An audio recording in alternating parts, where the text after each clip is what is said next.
മാന്യ പ്രേക്ഷകർക്ക് സ്വാഗതം. കഴിഞ്ഞ 1, 2, 3 ഭാഗങ്ങളിലായി ഹൈദരാബാദിലേക്കുള്ള യാത്രയും ഹൈദരാബാദിൻ്റെ ചരിത്രവും ഏതാനും മനോഹരങ്ങളായ കാഴ്ചകളും വിവരിച്ചു കഴിഞ്ഞു. കൗതുകങ്ങളായ ഒട്ടനവധി ചരിത്ര സത്യങ്ങൾ നിലകൊള്ളുന്ന കാഴ്ചകൾ കാണാതെ പോകാൻ സാധ്യമല്ല. ഈ ഭാഗത്ത് വിവരിക്കുന്നത് Snow World, Bawarchi biryani, Salar Jung museum, Hussain Sagar തടാകവും ബുദ്ധ പ്രതിമയും, ലുംബിനി പാർക്കിലെ laser show, NTR garden, Ambedkar പ്രതിമ, തെലുങ്കാന മെമ്മോറിയൽ, ചാർമിനാർ എന്നീ സ്ഥലങ്ങളാണ് ഈ ഭാഗത്ത് വിവരിക്കുന്നത്. അതിലേക്കായി മാന്യ പ്രേക്ഷകർക്ക് ഒരിക്കൽ കൂടി സ്വാഗതം. Snow world. രാവിലെ ഗോൽക്കൊണ്ട ഫോർട്ടിലെ കാഴ്ചകൾക്ക് ശേഷം ഞങ്ങൾ പോയത് സ്നോ വേൾഡിലേക്കാണ്. ഹൈദരാബാദ് ടൂറിസ്റ്റ് കേന്ദ്രങ്ങളിൽ പ്രധാനപ്പെട്ട ഒന്നാണ് സ്നോ വേൾഡ്. ടിക്കറ്റ് എടുത്തു വേണം പ്രവേശിക്കാൻ. അതൊക്കെ ടീം മാനേജർ യഥാസമയം ചെയ്തു വരുന്നു. അകത്ത് കടന്നാൽ നമുക്ക് കുളിരേകാതിരിക്കാൻ സംരക്ഷണമായി സ്വെറ്ററും ഷൂസും തൊപ്പിയുമൊക്കെ ധരിക്കണം. എല്ലാ സൗകര്യങ്ങളും ഇവിടെ ലഭ്യമാണ്. അതൊക്കെ ധരിച്ച് കഴിഞ്ഞാൽ മഞ്ഞുമുറിയിലേക്ക് കയറാം. കൃത്രിമമായി മഞ്ഞുണ്ടാക്കുന്നതും ഇവിടെ കാണാൻ കഴിഞ്ഞു. സ്ത്രീകളും കുട്ടികളും ഓടി നടന്നു കളിക്കുന്നു. അവിടുത്തെ കാഴ്ചകൾ കാണാം.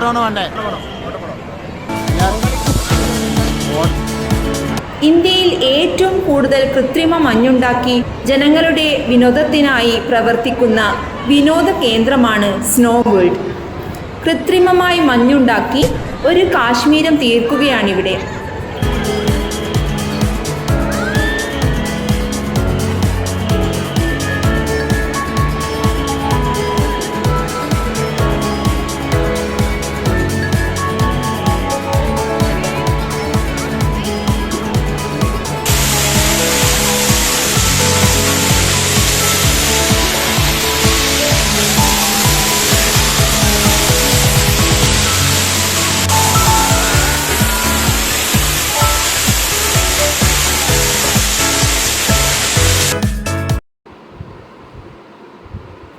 ബാവർച്ചി ബിരിയാണി.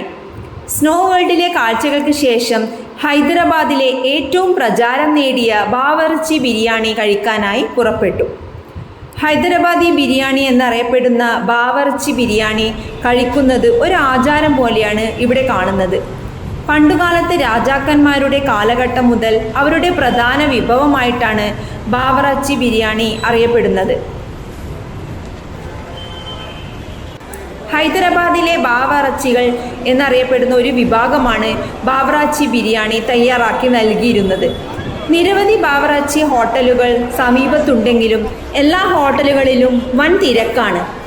ഇതൊക്കെ ടൂർ പാക്കേജിൽ ഉൾപ്പെട്ടതുമാണ്. ഇവിടെ ചുറ്റുവട്ടത്തിൽ ധാരാളം ബാവറച്ചി ഹോട്ടലുകളുണ്ട്. എല്ലായിടവും നല്ല തിരക്കാണ്.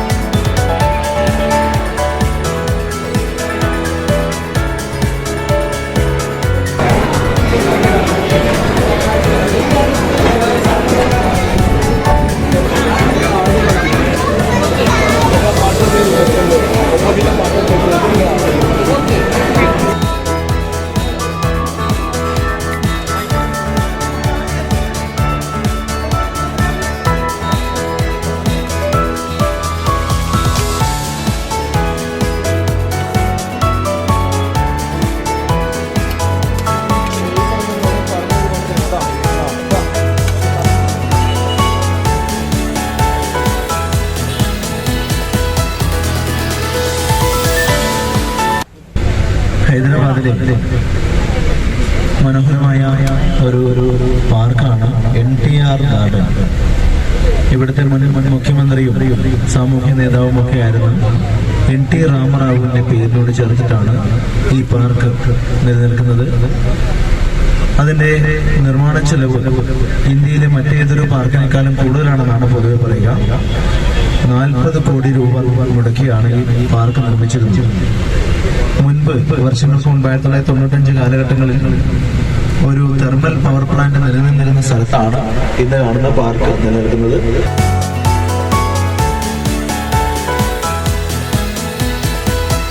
ഇതിനോട് ചേർന്ന് തന്നെ തെലങ്കാന സെക്രട്ടേറിയറ്റും കാണാം.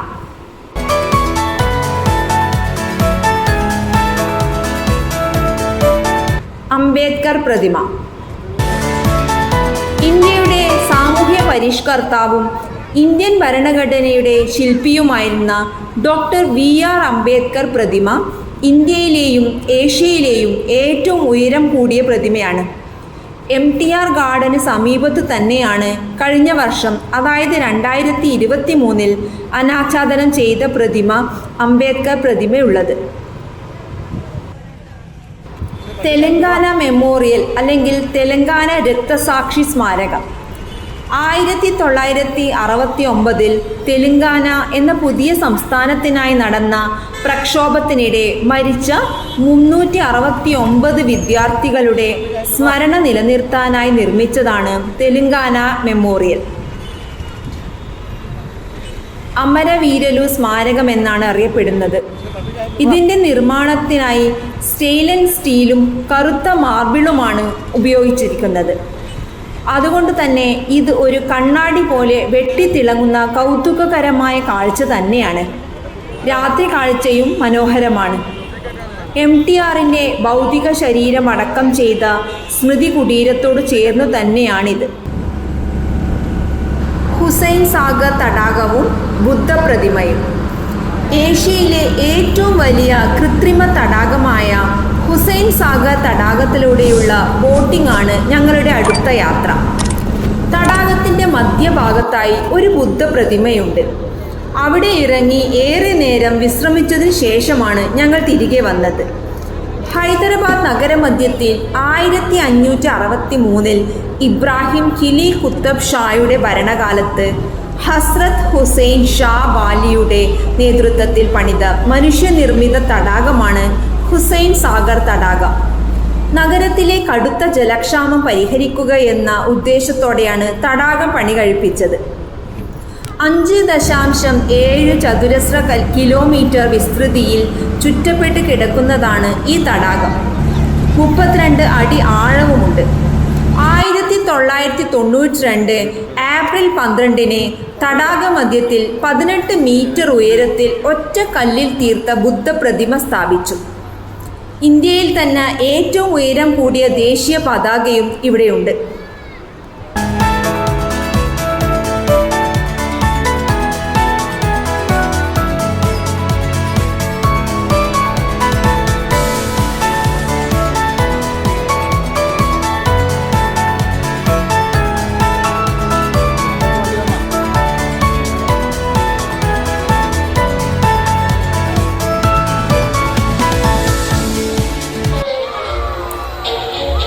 ലുംബിനി പാർക്കിലെ ലേസർ ഷോ. വാട്ടർ ഫൗണ്ടെയിൻ ഒരു തുണി വിരിച്ചതുപോലെ മുകളിലോട്ട് ശക്തിയായി ചീറ്റിയുണ്ടാകുന്ന വെള്ളത്തിൻ്റെ പ്രതലം കൊണ്ട് ഒരു സിനിമ സ്ക്രീൻ ഉണ്ടാക്കി അതിൽ മൾട്ടിമീഡിയ ഷോ നടക്കുന്ന സ്ഥലം ആണ് ലുംബിനി പാർക്കിനോട് ചേർന്നുള്ള ലുംബിനി ലേസർ ഷോ. മിന്നുന്ന ലേസർ ആനിമേഷൻ ലൈവ് വീഡിയോ അതിശയിപ്പിക്കുന്ന ശബ്ദ നിലവാരത്തിൽ ഭംഗിയായി അവതരിപ്പിക്കുന്നു. ഇത്തരമൊരു സംവിധാനം ആദ്യമായാണ് കാണുന്നത്. അതുകൊണ്ട് തന്നെ അത് എങ്ങനെ വിവരിക്കണമെന്നറിയില്ല. അങ്ങനെ വെള്ളത്തിനുണ്ടാക്കിയ പ്രതലത്തിൽ ലേസർ രശ്മികൾ പതിച്ചുണ്ടാക്കുന്ന ചലച്ചിത്രം. ഹൈദരാബാദിലെ ബാമിനി സുൽത്താൻമാരുടെ ചരിത്രം വിവരിക്കുന്ന ലേസർ സിനിമ കാണാൻ നല്ല ഭംഗിയാണ്. ഒന്ന് കണ്ടു നോക്കൂ.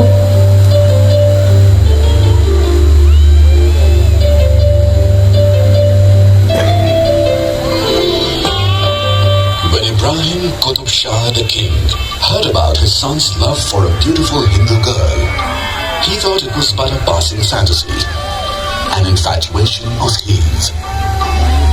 But then one day, there was a storm.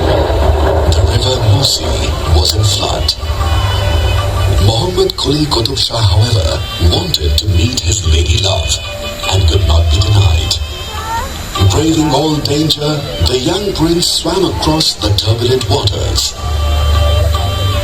Bhagamati was ecstatic, but the king was appalled.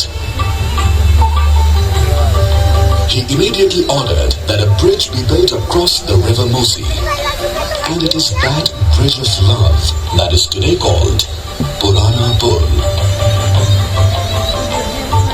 The love story between Muslim monarch and Hindu commoner has a wonderful envy. They got married and lived happily ever after. But not before they gave the Deccan the gift of her name. As a token of his love for his bride, Muhammad Quli Qutub Shah first called the city Bhagyavati. When after marriage she was christened Hyder Mahal, the city was renamed Hyderabad.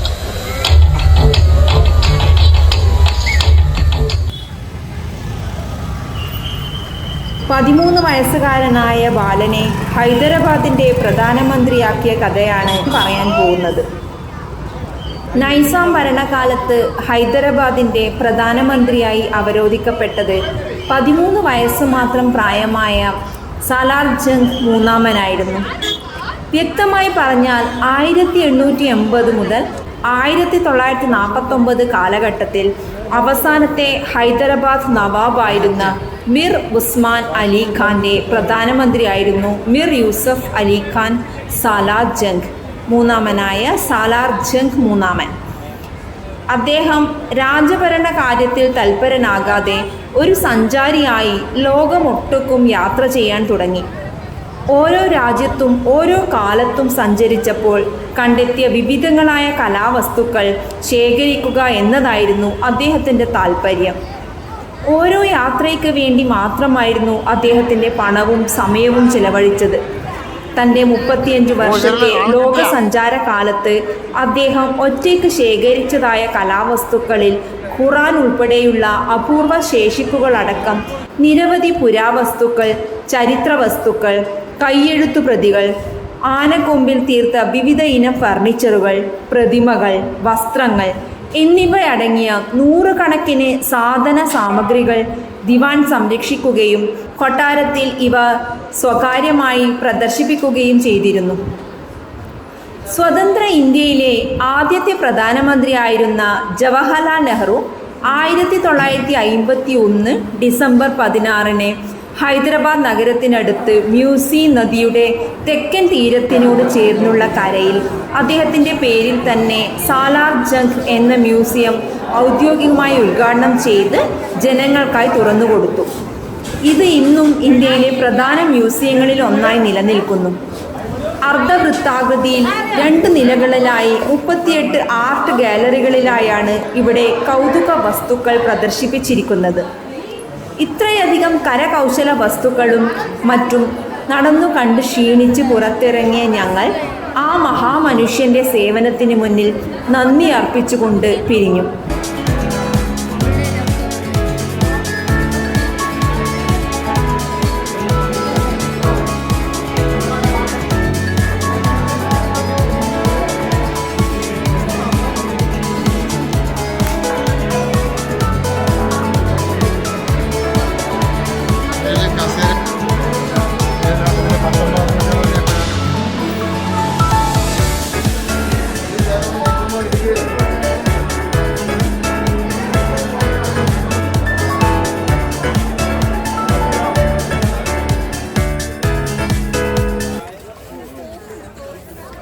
Charminar. ഹൈദരാബാദിനെ ലോകമറിയിക്കുന്ന മനോഹരമായ 4 മിനാരങ്ങളടങ്ങിയ കെട്ടിടമാണ് ചാർമിനാർ. ചാർമിനാറിന് 4 ഭാഗവും തെരുവു കച്ചവടക്കാരുടെയും ജനങ്ങളുടെയും തിരക്കേറിയ പ്രദേശമാണ്. കുത്തബ് ഷാഹി രാജവംശത്തിലെ സുൽത്താൻ മുഹമ്മദ് ഖുലി കുത്തബ് ഷാ 1591 നിർമ്മാണം നടത്തിയ മിനാരമാണ് ചാർമിനാർ. 500 വർഷത്തിലധികം പഴക്കമുള്ള കെട്ടിടം ഇന്നും യാതൊരു കേടുപാടുമില്ലാതെ തല ഉയർത്തി നിൽക്കുന്നത് ഈ നൂറ്റാണ്ടിലെ ജനങ്ങൾ അതിശയത്തോടെ നോക്കിക്കാണേണ്ടതാണ്. അക്കാലത്ത് ഹൈദരാബാദിൽ നിന്നും പ്ലേഗ് രോഗം നിർമ്മാർജ്ജനം ചെയ്തതിൻ്റെ സ്മരണയ്ക്കായി പേർഷ്യൻ ശൈലിയിൽ നിർമ്മിച്ചതാണ് ചാർമിനാർ. 14 നില കെട്ടിടത്തിൻ്റെ ഉയരവും 4 മിനാരങ്ങളും അടങ്ങുന്നതാണ് ചാർമിനാർ. മാർബിൾ, ചുണ്ണാമ്പ് കല്ല്, കരങ്കല്ല് എന്നിവ ഉപയോഗിച്ചാണ് ഇത് നിർമ്മിച്ചത്.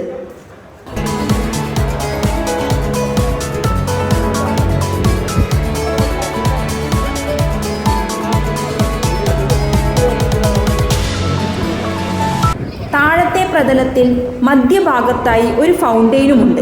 താഴത്തു നിന്നും മുകളിലേക്ക് കയറാൻ ഇടുങ്ങിയതും വളഞ്ഞു തിരിഞ്ഞതും ഒരു സമയം ഒരാൾക്ക് മാത്രം കയറിപ്പോകാൻ പാകത്തിലുള്ളതാണ് ഏണിപ്പടികളും.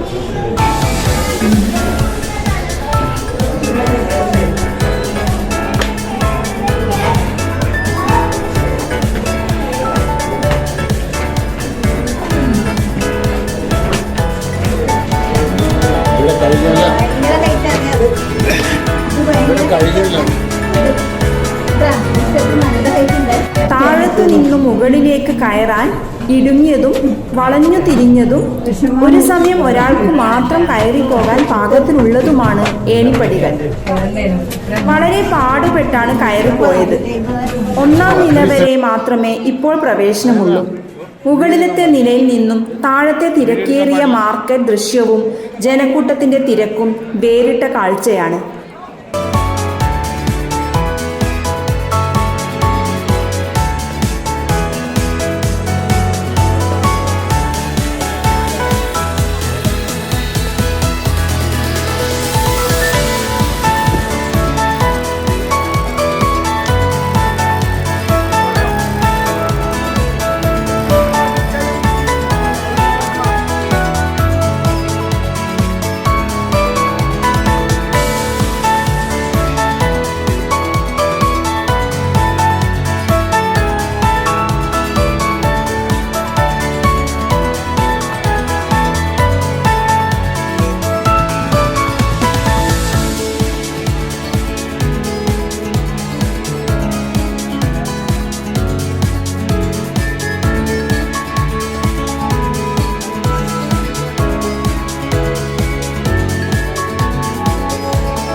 ഹൈദരാബാദിലെ പ്രധാനപ്പെട്ട കാഴ്ചകളെല്ലാം നാം കണ്ടു കഴിഞ്ഞു.